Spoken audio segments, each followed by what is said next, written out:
Hello, hello. Welcome to this month's Hypno Geeks. It's lovely to have you here. Feels like ages since I was doing a Hypno Geeks podcast. This month, I'm very delighted to have, don't know this way. Very happy to have Liz Rotherham on with us today. Liz is actually, I'm very proud to say, a graduate from the Northern College of Clinical Hypnotherapy. She is an amazing person and she runs this amazing organisation called Heads to Minds, which we're going to talk lots about. But the real pandemic at the moment really is mental health, mental illness, mental well-being, and it's Mental Health Awareness Month. So it's a brilliant month to be talking about this. Many people are concerned for their own mental well-being at the moment. Many people are concerned about other people's mental well-being at the moment. And many people are thinking, how can I get involved? How can I help? How can I have more awareness? How can I get more information about mental health? Or how can I even train and become a therapist or a mental health worker? Well, at the Northern College, whatever you've been through yourself, your struggles are really welcome, because actually we believe that when we can heal from those struggles, it's like, that in Japan, when they put the vases back together with gold, those cracks, when they're healed, they come back, they're stronger and they're more beautiful. And quite often when we do our own healing work, we do come back stronger. We come back with more resilience. We come back having grown. We come back having learned. And Liz has really been through it. Her passion is just, she's on fire. You're going to get to experience her fiery passion shortly. But she's one of those people that her enthusiasm is just contagious. You just can't help but want to spread positivity after being around her.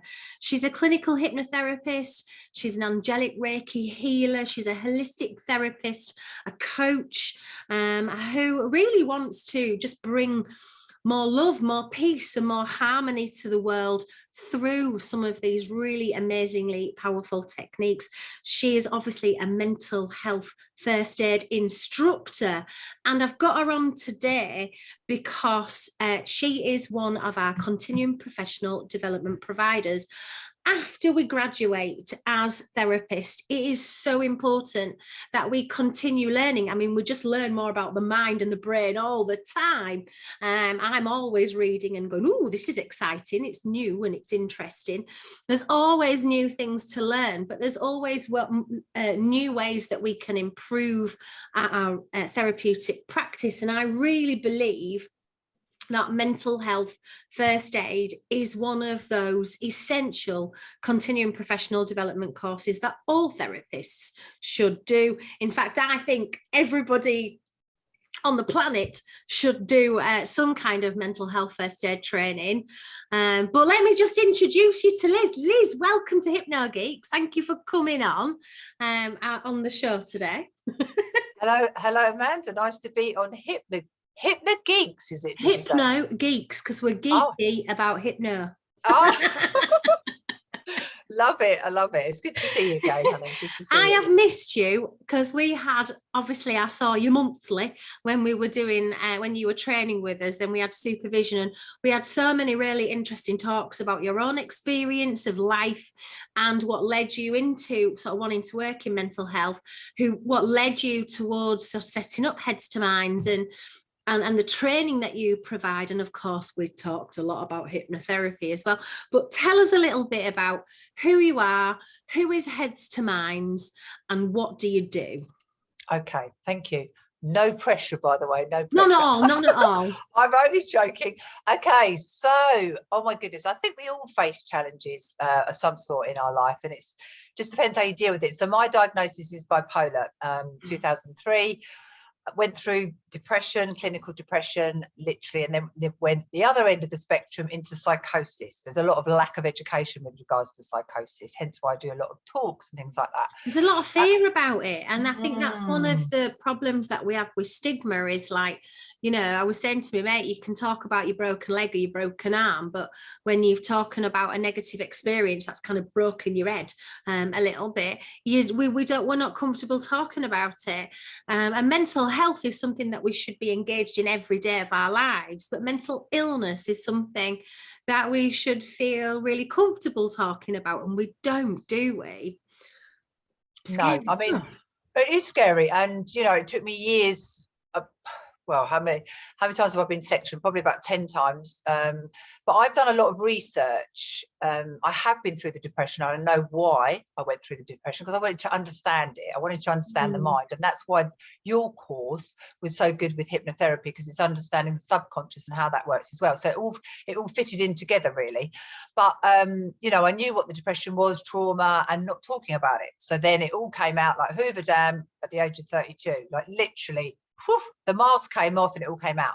However, the psychosis, you're right, there's a lot of fear factor. The media doesn't help at all. No. And I've learned a lot about my psychosis. So I've done a lot of research and lots of different types of therapy as well.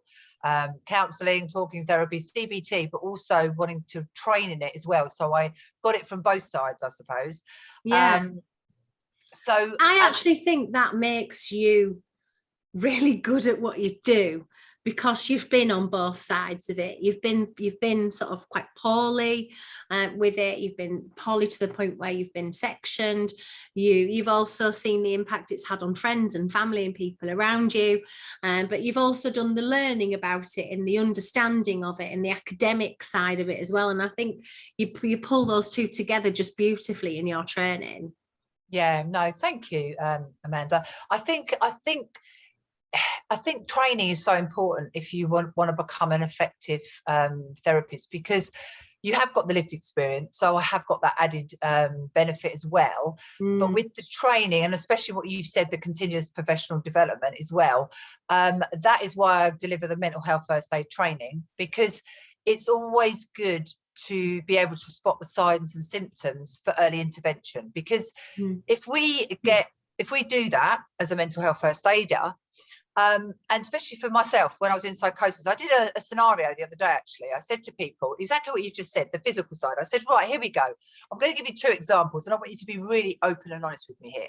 If that when you were down the street, you saw someone fall over and they grazed or they cut their leg and they were bleeding, would you actually go and help them? So everyone stood up. They all stood up. Yeah. I said, absolutely. now, there's the prime example of someone physically hurting themselves. I said, so then down the street, you see someone that potentially could look like they've been drinking. Potentially they could be on drugs. You don't know. And they're talking to themselves, and they're acting very, like, you know, unusually. What would you do? Would you go and help them, or would you cross the road? You run away. You run away, Liz. Yeah. 80% of the people that I was talking to went, I must admit, I would seriously cross the road.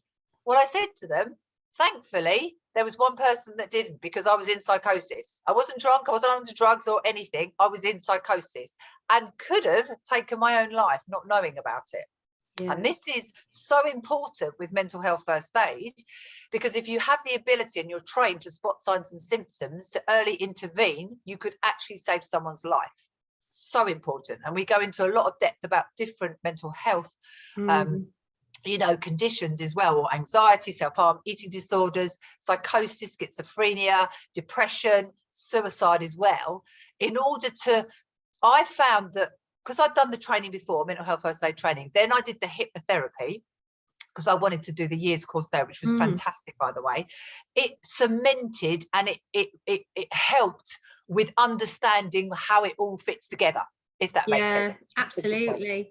Because we were just talking before, weren't we? We were saying that actually hypnosis is contraindicated in lots of these kind of more severe cases, you know, you don't want to take anyone into hypnosis who's feeling very suicidal. You don't want to take anyone into hypnosis who is experiencing psychosis. It's really helpful, though, to know what tools and techniques we can use.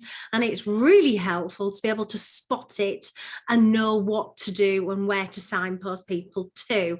And I feel at the moment, it's like somebody's turned up the volume on mental health and on mental well-being. And whereas in the past, I was seeing people for hypnobirthing and autoimmune disorders and substance misuse, now I'm seeing lots more people with substance misuse. I'm seeing people whose autoimmune disorders are so much worse than they ever have been. And I'm not just seeing people with a little bit of anxiety because they've got a job interview or they've got a bit of a phobia about something. I'm seeing people that have got they're having full on anxiety issues that's actually just totally invading their lives. It's almost like somebody's turned up the volume on mental well-being at the moment, and it's like mental health challenges. I'm sure it's as a result of the pandemic. It's a result of the lockdowns, and it's a result of the fact that we've come out of lockdown and we've gone straight into oh God, there could be a nuclear war situation. And I just think that people are like, they're just not coping well. So what would normally be stress and anxiety is certainly having a lot more impact on people now. And I think it's really vital for therapists to be trained in this and to have a deeper understanding and awareness, what to spot, what to look for, and what to do. And when you've got that confidence and that knowledge, gosh, you're going to be just so much more effective as a therapist. Yeah, 100%. And, you know, I totally agree with you. I would never, ever hypnotize anyone that was suicidal or in psychosis. And the thing is when you go on the mental health first aid training, you're able to have the confidence to spot signs and symptoms. You're trained in that sort of aspect. So then, you know, as a therapist, there's no way that you would be able to do hypnotherapy. Are you with me? Because it's asking the right kind of questions. And also you notice their behavior. You know, you go with your intuition as well. And you're right, Amanda, it's quite frightening how much mental health has gone through the roof. I mean, literally, as a charity, we are rushed off our feet, and we're dealing with children with having panic attacks, social anxiety, separation anxiety, but it's affecting their daily life. Yeah. This is when it becomes, it's heightened. It's been heightened 100%. And the need for therapists is massive, and very well-trained therapists as well. So, I know you've got some great courses on your website, but yeah, it's definitely worth continuing with it in order to get up-to-date information as well. Yeah, absolutely. I think it's hypnosis and hypnotherapy is unregulated.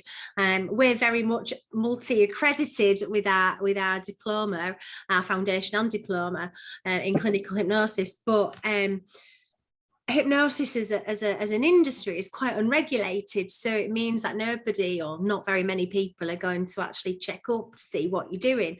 Actually, the British Society of Clinical Hypnosis have actually really stepped up and are, requiring people to evidence their continuing professional development now. But it's something that as a college, as you know, we have always talked about. Keep learning, keep your mind open, keep learning new things. Things are changing all the time. We're learning more about the mind, we're learning more about medication, we're learning more about how the mind and body work together every minute of the day. And I think even throughout the pandemic, the positive things that have come out of it have been that there has been a massive amount of research done into things like the immune system and into how the mind and body work together.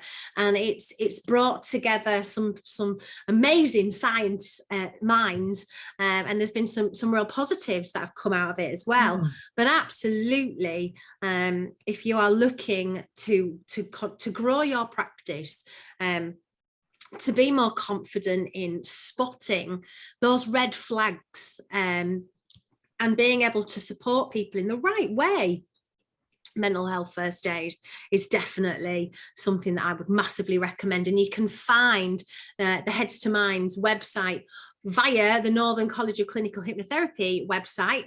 You can check out our continuing professional development page, and you will see all of the recommended continuing professional development courses that are on there. There are loads of things on there as well that support your business, but there are some absolutely phenomenal trainers on there that will really really help you with your professional practice. You don't just do mental health first aid, though. You were saying you work a lot with children. You do all sorts of workshops and training. And tell us a little bit about some of the other courses that you offer. Yeah, sure. What I will say, Amanda, just to let you know, the health and safety guidelines were actually updated in 2019, and they introduced mental health first aid, that they recommend that every place, every corporate, every training centre, every school should have someone that's trained in mental health first aid, but it wasn't publicised, which is such a shame, because I know it's so bad, isn't it? But yeah, so it actually has, the health and safety guidelines have been updated. But yeah, the other courses I do, oh my goodness, I love working with children. I absolutely love it. I work 5 to 11-year-olds, but we work with families as well. So we work with their parents. So we do a lot of mindset skills and, you know, gratitude, and we do creative art. So we help them. So it's educational, but I really go down to their level, and I do role plays, and I'm like jumping up in front of them, and I'm like, right, okay. The other day I did the toothpaste challenge. I don't know if you've heard of the toothpaste challenge. I have not heard of the toothpaste challenge.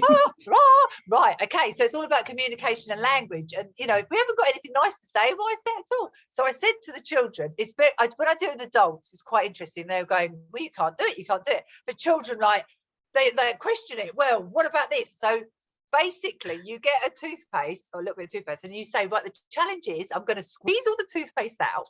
Now the challenge is, how do I put it back in again? And the children are going, you can it. And I said, no, you can't use anything. You can suck it back in. No, that won't work. It's hilarious.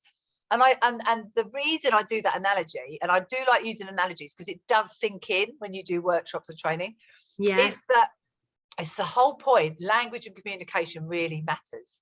And if you think about it, what you say, think of the effect it's going to have on that person. And this is where the judgment comes in. So if you're judgmental or you're negative, that could actually cause that person to withdraw even further. So I was saying, once it comes out of your mouth, you can't get it back, you can't suck it back. So that's the whole point of it. I love it. I love it. It's interesting to look at the research around using analogies and metaphors, particularly when working with children, but actually working with adults as well.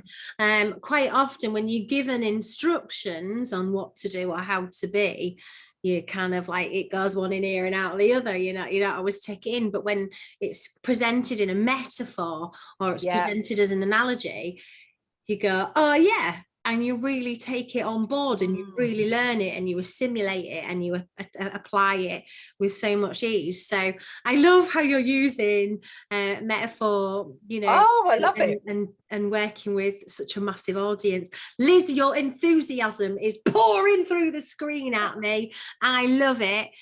If people want to expand their knowledge, which I hope that all my graduates will continue to do, and anyone who's qualified in clinical hypnotherapy, or just anyone from anywhere who wants to expand their knowledge about mental health, who want to be available, to be that person who might offer the hand of friendship, offer the hand of kindness, be there, ask the important questions, call the people who need to be called. If you want to be that person, then definitely check out the Heads to Minds website and look at the amazing mental health first aid course that Liz has got, and all of her amazing other courses as well. We were just chatting really briefly before the interview as well about the increase in suicide rates. And we were saying that they've just gone through the roof, and we were saying that one of the obviously working with people who are suicidal is something that we could all do, but actually when that person has chosen suicide and it's over, the aftermath, the the wave, the impact of that, it leaves a massive hole in people's lives. It leaves a massive amount of pain. It leaves unanswered questions. It leaves unfinished business. It's the most painful experience for people. And now you're offering training to support people who are going through this as well. Tell us a little bit about this course, because I love this. This sounds amazing. Yeah, we've put together a course now to help people that have been bereaved by suicide, because as you've just said, it's the ripple effect afterwards, and it's the invisible ripple effect that happens with family, friends, work colleagues, and how it's affecting their mental health. So we're doing a course at the moment to give people, you know, top tips on managing it, and how to, you know, because it's a bereavement process, but also it's dealing with the mental health, and it's the questions, like you said. Well, what if I spot the signs? I mean, I must admit, when I deliver the mental health first aid training and people have been affected, there's always, you know, safety within the training, and they have got the opt out. But I do have delegates say to me afterwards, or even during, I wish I'd had this course years ago, because they might have. And I said, we learn about it. We learn about the behaviours. We learn about being able to spot the signs. And sometimes the mask is so good, you might not spot the signs. Absolutely. So, because they're beating themselves up, they're thinking, I wish that I'd done this, you know, and it's not easy. So we're trying to support people there, and then signpost them to the right sort of therapist to help them if it's needed, you know. Yeah, absolutely. So if this is impacting you, if you know people, do send them in Liz's direction. Come and do the training yourself. Jump on the Continuing Professional Development page and check out the courses that Heads to Minds is offering. Thank you so much for coming on this month's Hypno Geeks. It was so good to see you. That's all right. And you too, honey. Thank you for having me. Oh, take care. Thanks for coming. See you later.